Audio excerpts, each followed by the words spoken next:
8/12/2017 यानी कि 8 दिसंबर 2017 का शिफ्ट क्या है, फर्स्ट है। ठीक है, रजिस्ट्रेशन नंबर यहाँ पे हाइड कर दिए गए हैं, कैंडिडेट नेम हाइड कर दिया गया है। एग्जाम डेट जो है 8 दिसंबर 2017 का है। ठीक है दोस्तों, और enzyme name SSC examination, total marks 100 number है और टोटल जो समय होता है वो 1.5 घंटा यानी कि 90 मिनट का होता है। टोटल क्वेश्चन कितना होता है, 100। देखिए इसी प्रकार के क्वेश्चन जो आगामी परीक्षा है दिल्ली पुलिस कांस्टेबल का, उसमें पूछे जाएंगे। तो आइए इसमें के जो जीके का क्वेश्चन है उसको कवर करते हैं और फिर अगले बार में हम इसका रीजनिंग और मैथ का क्वेश्चन को कवर करेंगे। ठीक है, तो आइए जीके को हम क्वेश्चन को देखते हैं कि किस प्रकार के जीके क्वेश्चन पूछते हैं। क्योंकि देखिए रीजनिंग मैथ तो थोड़ा इधर उधर कर सकता है, लेकिन जीके आपका सेम टू सेम भी फंस सकता है। ठीक है, तो इसलिए जीके अगर आपका ठीक है तो मानो कि आप नंबर अच्छा खासा ला सकते हैं। ठीक है, जीके ही सब ये होता है, आधार होता है। मैथ रीजनिंग तो कोई भी काम लायक कर लेता है। देखिए जीके में क्या है कि पहला क्वेश्चन अगर बात करें तो देखिए 36 नंबर यानी कि 35 क्वेश्चन इधर में रीजनिंग वजनिंग का है। ठीक है, तो देखिए 36 नंबर क्वेश्चन है कि इनमें से कौन सा प्लास्टिक मनी के रूप में जाना जाता है। ठीक है, इनमें से कौन सा प्लास्टिक मनी के रूप में जाना जाता है, तो इसका क्या हो जाएगा आंसर। देखिए इसमें है आपका सावधि निक्षेप मतलब fixed deposit, credit card, bearer cheque और डिमांड ड्राफ्ट। तो इसमें हो जाएगा क्रेडिट कार्ड, जिसे एटीएम भी कहते हैं। ठीक है, एटीएम है। देखिए करेक्ट आंसर जो है ना वो करेक्ट आंसर है और कैंडिडेट आंसर यह है क्रेडिट कार्ड्स। ठीक है, तो मतलब जो करेक्ट आंसर में वही आंसर होगा। ठीक है, अगला क्वेश्चन है कि शुद्ध राष्ट्रीय उत्पाद भारत करने के लिए, ठीक है, शुद्ध राष्ट्रीय उत्पाद प्राप्त करने के लिए हम सकल राष्ट्रीय उत्पादन से क्या घटाते हैं। तो उसके लिए क्या घटाते हैं, देखिए करेक्ट आंसर में क्या है, हानि या ह्रास, मतलब कि उसमें जो हानि होता है या ह्रास होता है उसको घटा देते हैं, तब उसमें मतलब कितना लाभ हुआ है उसको हम प्राप्त करते हैं। 38 नंबर क्वेश्चन की योजना आयोग के पहले अध्यक्ष कौन थे। ठीक है, योजना आयोग के पहले अध्यक्ष जो थे वो कौन थे, जवाहरलाल नेहरू। 39 नंबर क्वेश्चन है कि निम्नलिखित में से, ठीक है, निम्नलिखित में से देखिए सामने है, कौन सा आर्थिक अपराधों से व्यवहार करते हैं। ठीक है, निम्नलिखित में से कौन सा आर्थिक अपराधों से व्यवहार करते हैं। तो इसका देखिए करेक्ट आंसर क्या हो जाएगा, करेक्ट आंसर होगा कोफे पोसा। ठीक है, कोफे पोसा।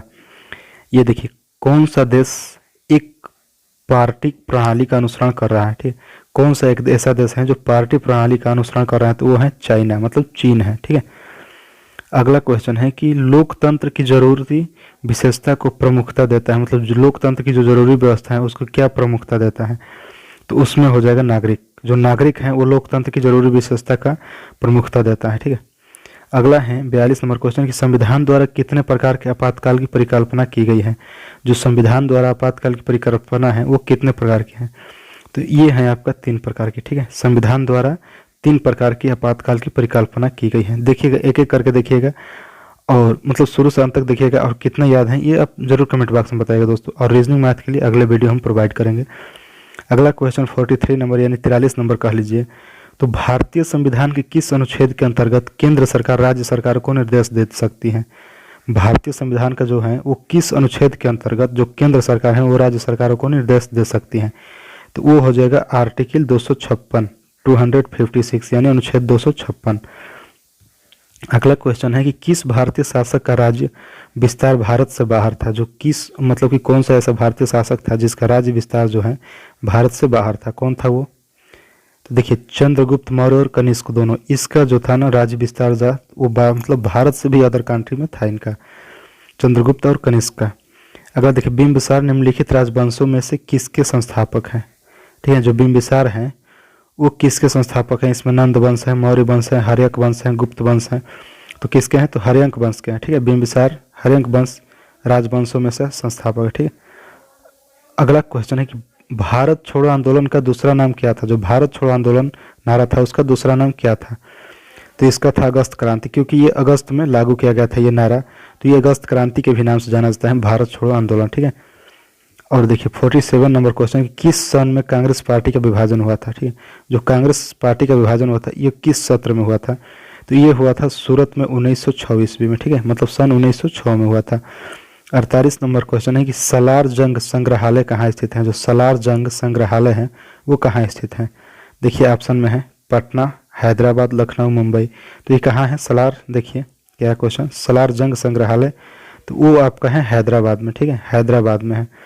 अगला क्वेश्चन है कि भारतीय विरासत के लघु चित्रों का विकास इनमें से कहाँ नहीं हुआ था। जो भारतीय विरासत के जो लघु चित्र हैं उनका विकास कहाँ नहीं हुआ था, तो ये 4 ऑप्शन है।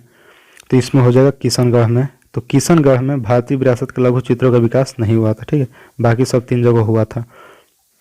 अगला क्वेश्चन है कि लिपुलेख दर्रा किस राज्य में स्थित है। जो लिपुलेख दर्रा है वो किस राज्य में स्थित है, तो वो तो है स्पष्ट है कि उत्तराखंड में, ठीक है, उत्तराखंड में लिपुलेख दर्रा है। अगला क्वेश्चन है दोस्त कि देखिए निम्नलिखित झील में से कौन सा नमकीन पानी का झील है, ठीक है, यह नमकीन पानी के झील के नाम से जाना जाता है। तो ये आपका क्या हो जाएगा, सांभर झील। सांभर झील में क्या होता है, नमकीन पानी का झील है, ठीक। अगला क्वेश्चन है कि जम्मू और कश्मीर के केसर के लिए निम्नलिखित में से कौन सा स्थान प्रसिद्ध है। मतलब जम्मू और कश्मीर में वो कौन सा स्थान है जहाँ की केसर की खेती के लिए प्रसिद्ध माना जाता है। तो देखिए ऑप्शन है, तो इसमें है जम्मू। तो ये जम्मू कैंडिडेट आंसर माना है कि जम्मू, लेकिन ये नहीं होगा, पंपोर होगा, ठीक है, पंपोर। अगला क्वेश्चन है 53 नंबर की निम्न में से कौन सा क्षेत्र पश्चिमी विक्षोभ से वर्षा प्राप्त करता है, ठीक है, निम्न में से कौन सा क्षेत्र पश्चिमी विक्षोभ से वर्षा प्राप्त करता है। तो इसका करेक्ट आंसर होगा पंजाब। जो पंजाब है वह क्षेत्र ऐसा क्षेत्र है कि पश्चिमी विक्षोभ से वर्षा प्राप्त करता है। अगला क्वेश्चन है कि निम्न खनिजों में से किसका दूसरा नाम भूरा हीरा है, ठीक है। जो 4 है अवरख, लोहा, मैग्नीज और लिग्राइट दिया है, तो इसमें से कौन सा ऐसा खनिज है जिसका दूसरा नाम क्या है, भूरा हीरा के नाम से जानते हैं, तो लिग्राइट का, ठीक है, लिग्राइट को भूरा हीरा के भी नाम से जाना जाता है। ये देखिए भारत के निम्नलिखित में से कौन सा भाग में पहला मानसून प्राप्त करता है, ठीक है, तो ये होगा पश्चिमी घाट, ठीक है, पश्चिमी घाट में पहला मानसून प्राप्त होता है। अगला क्वेश्चन है कि बारिश की बूंदें गोलाकार होने की वजह है। ये देखिए अब साइंस से क्वेश्चन है, जो बारिश की बूंदें होती हैं वो गोलाकार क्यों होती हैं, तो ये तो स्पष्ट है, आप लोग पढ़े होंगे, पृष्ठ तनाव के कारण, ठीक है। तो देखिए पृष्ठ तनाव का सरफेस टेंशन, ठीक है। 57 नंबर क्वेश्चन कि इनमें से कौन सा भौतिकी में एक मौलिक मात्रक नहीं है। इसमें से मतलब कौन एक है कि मौलिक मात्रक नहीं है, तो वो है ओजोन, ठीक है, ओजोन जो है वो भौतिक में एक मौलिक मात्रक नहीं माना जाता है। अगला है कि निम्न में से कौन सा अधिक जलन पैदा करता है, तो उबालता पानी, भाप, गर्म हवा, सूर्य की किरणें। तो इसमें भाप होता है, ठीक है, जिसमें कि गुप्त ऊष्मा होती है। भाप में तो गुप्त ऊष्मा की जो जलन होता है सबसे ज़्यादा होता है। अगला जो है किडनी स्टोन यानी कि गुर्दा की पथरी होती है, मुख्य रूप से निम्नलिखित में से किसका बना होता है, ठीक है, जो गुर्दा की पथरी होती है वो किसका बना होता है, तो वो होता है कैल्शियम ऑक्सलेट का, ठीक है, कैल्शियम ऑक्सलेट का गुर्दा की पथरी जो है बनी होती है। अगला क्वेश्चन देखिए आस्टिग्मैटिज्म को ठीक करने के लिए निम्नलिखित में से किस प्रकार के लेंस का इस्तेमाल किया जाता है।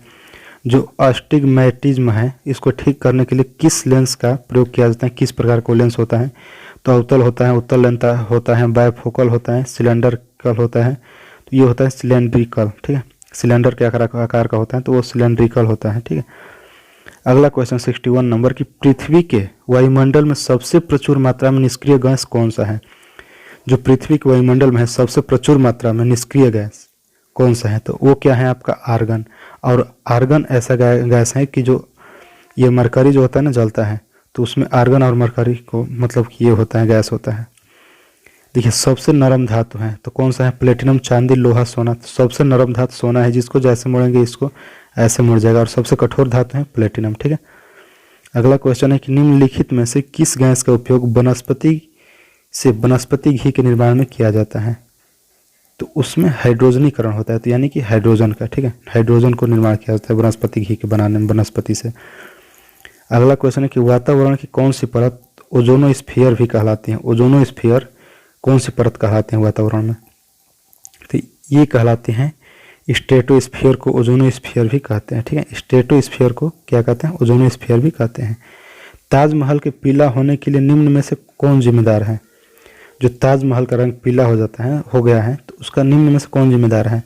Potassium, carbon dioxide, sulphur dioxide की कोई विकल्प सही नहीं है। तो देखिए इसमें सल्फर डाइऑक्साइड है, ठीक है, सल्फर डाइऑक्साइड का ताजमहल का पीला रंग हो गया है, ठीक है। अगला मिशन इंद्रधनुष से संबंधित है। मिशन जो इंद्रधनुष था, इंद्रधनुष का मिशन के नाम से जाना जाता था, जो वो किससे संबंधित है, ये बच्चों के टीकाकरण से, ठीक है। इंद्रधनुष मतलब ऐसा मिशन है कि जो बच्चों के टीकाकरण से है, बच्चों का जो वैक्सीन समय समय पर लगता है उसके टीकाकरण से संबंधित है।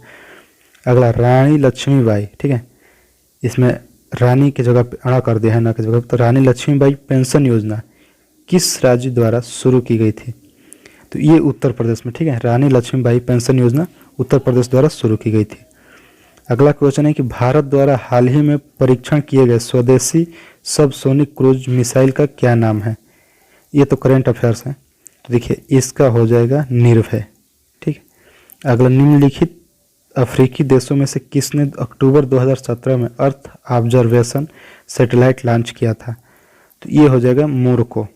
तो देखिए ये जो करंट अफेयर्स है ना, ये जो 2020 में एग्जाम होने वाला है इसमें नहीं पूछेगा ये वाला करंट अफेयर्स, उसके लिए हम अलग से वीडियो बना देंगे, ठीक है। तो करंट अफेयर्स को यहाँ पे हम छोड़ देते हैं। ये देखिए अब ये हैं गुआ गजू किस शहर का चीनी नाम है, ठीक है। गुआ गजू किस शहर का चीनी नाम है? तो ये किसका चीनी नाम है? बीजिंग का, ठीक है। बीजिंग का नहीं, एक कैंडिडेट आंसर दिया है बीजिंग, लेकिन ये कैंटन का है, ठीक है।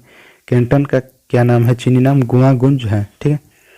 अगला, भारत के इन पड़ोसियों में से केवल एक ही मुद्रा के रूप में रुपया का उपयोग नहीं करता है, कौन? तो देखिए पाकिस्तान में भी रुपया लगता है, श्रीलंका में भी रुपया लगता है, नेपाल में भी, लेकिन बांग्लादेश में नहीं लगता है। तो क्या हो जाए करेक्ट आंसर? बांग्लादेश। बांग्लादेश में क्या लगता है? टाका, ठीक है। बांग्लादेश की मुद्रा है टाका। अगला क्वेश्चन 74 या 74 नंबर की, अर्थशास्त्र के लिए 2017 नोबेल पुरस्कार किसने जीता था? तो ये रिचर्ड थालर था, ठीक है, रिचर्ड थालर। ये देखिए ये भी 2017 का करंट अफेयर्स है। ये देखिए ये भी 2017 का करंट अफेयर्स ही है, पूछा गया है जो।